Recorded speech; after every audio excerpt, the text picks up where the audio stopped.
gunfight put Anna down straight away. Jack was not seriously injured, but he was rounded up by the police as a result. 25 years ago, Carl took his men to a debt collector. The other man was leaning against a radiator. He was beaten and begged for mercy. When he couldn't get his money back, Carl took out an iron seal. When it was red, he put it on the man's face. This was a bit of a turnoff for Smith.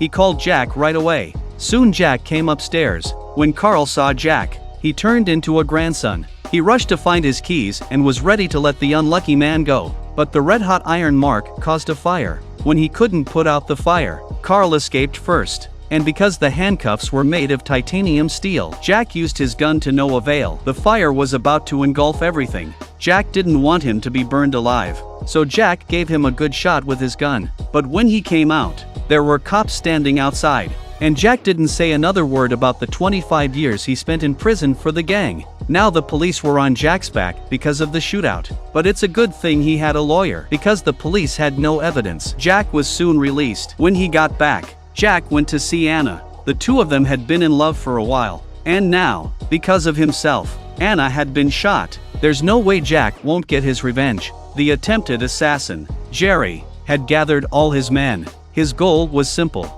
He and Jack could only survive. And one of those men sings the opposite. We already got the ATF on our ass. The FBI too now, probably. Compared to Jerry's ironclad policy, Jack was much more gentle. He knew that many of his men had families like Smith's, so risking their lives in a firefight required their willingness to do so. Jack never forced his brothers to go to war, and the more he did, the more the old guard would follow Jack to the end. Here Carl had arrived in Tulsa with his men and Goody. He was here waiting for Jack to meet him. Carl was going to give Jack a run for his money as the new head of the family. Jack walked up with Thomas and Smith.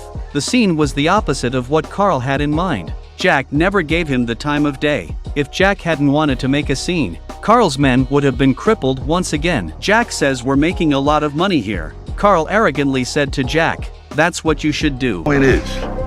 We're fucking done. So I want you to pack your shit, get on a fucking plane, and stay the fuck out of my town. Then Jack pointed at Andy in a domineering manner and said, You really want to keep working for this asshole? Look at him, fucking Kojak. You got 3 seconds to make up your mind. Andy nodded and looked at Carl and then at Jack. Then Andy walked firmly over to Jack's side. Smart, you fucking piece of shit. Yeah, you should, but you won't. See those guys? They work for me. See those guys?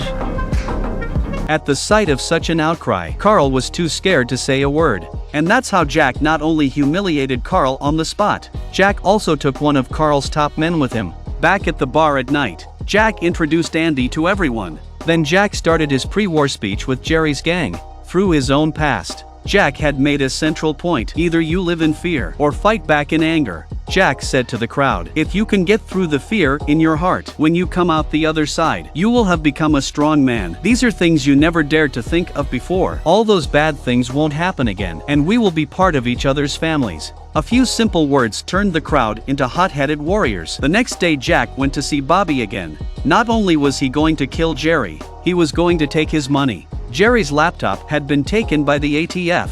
So Jack asked Bobby to hack into Jerry's computer and transfer his assets. Bobby can steal other people's virtual currency, so this was a piece of cake for him. It didn't take long for the ATF agent to get confused. More than $8 million in US dollars went straight to zero. And that's when Jerry got the message. It didn't take long for Anna to receive a greeting card. It also contained a flash drive. A confused Anna opened her computer and looked. Jack had given her the whole $1 million. The evening was spent waiting in the bar. Soon there was the sound of a motorbike outside. No need to think. It must be Jerry's gang. They all dropped their stuff and started to prepare for the fight. Outside, Jerry got out of the car with a bunch of his boys. They were all loaded and ready for a fight. Just as Jerry and his gang entered the door, they suddenly stepped on a trap. Jack comes out from behind the locker with his boys and ambushes them back. After a volley of gunfire, half of Jerry's men were dead. Seeing that they were still not giving up, immediately,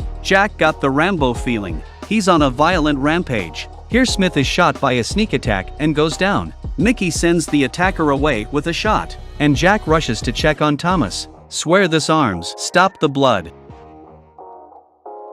Jack was furious at Thomas's wound. He quickly rushed towards Jerry. He followed up with a beating. Jerry was unable to fight back. He was at the mercy of Jack. You still think I overplayed my hands? Yeah, fuck off. The battle between the veterans came to an end with Jerry's tragic death. Jack's men were injured but unharmed. 3 months later, Jack's daughter also moved to Tulsa, now free of enemies. He was able to enjoy a great time with his daughter. While he was chatting with Mrs. Racecourse, Lily called out to him to go for a ride on the white horse she had bought back as the once most powerful Rambo. It's a bit hard for him to pretend he can't ride a horse now. By this time Anna had recovered and was on the mend, but when she returned to the ATF, her superiors had found out about her relationship with Jack. Anna was ready to lose her job, but her superiors offer her a promotion. At night Jack's bar was buzzing with activity. After 3 months of rebuilding, the place has been transformed from a gunfight ruin to a music restaurant and a luxury casino. Mickey introduces Jack on stage in front of everyone,